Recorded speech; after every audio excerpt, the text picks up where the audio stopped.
بسم اللہ الرحمن الرحیم۔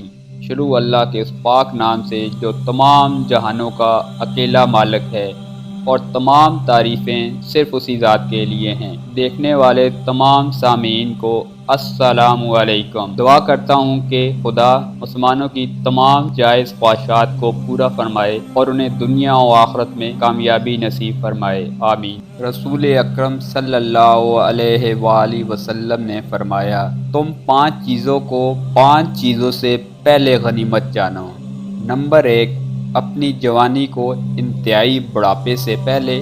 نمبر 2، اپنی صحت کو بیماری سے پہلے۔ نمبر 3، اپنی خوشحالی کو اپنی محتاجی سے پہلے۔ نمبر 4، اپنی فراغت کو مشغولیت سے پہلے۔ نمبر 5، اپنی زندگی کو موت سے پہلے۔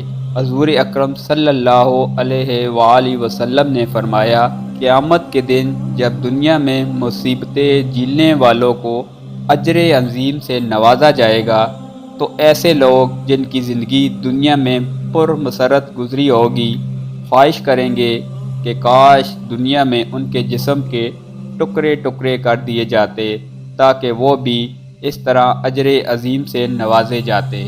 حضور اکرم صلی اللہ علیہ وآلہ وسلم نے فرمایا، میں 3 باتوں پر اللہ کی قسم کھاتا ہوں۔ نمبر 1، صدقہ دینے سے کسی آدمی کا مال کم نہیں ہوتا۔ نمبر 2، اپنے اوپر ہونے والے ظلم پر اگر کوئی صبر کرے تو اللہ تعالیٰ اس کی عزت میں اضافہ کر دیتے ہیں۔ نمبر 3، جو آدمی لوگوں کے سامنے ہاتھ پھیلانے لگے، اللہ تعالیٰ اس پر غربت کا دروازہ کھول دیتا ہے۔ ارشاد نبوی صلی اللہ علیہ وآلہ وسلم ہے کہ جو صبح و شام کو مسجد جاتا ہے، اللہ تعالیٰ اس کے لیے جنت میں مہمان نوازی کا سامان تیار کرتا ہے۔ حضور اقدس صلی اللہ علیہ وآلہ وسلم نے فرمایا کہ شیطان نے کہا، تیری عزت کی قسم، جب تک ان کے جسموں میں روح ہوگی میں تیرے بندوں کو گمراہ کرتا رہوں گا۔ اللہ تبارک و تعالیٰ نے ارشاد فرمایا، مجھے میری عزت و جلال کی قسم، جب تک یہ مجھ سے بخشش طلب کرتے رہیں گے میں انہیں معاف کرتا رہوں گا۔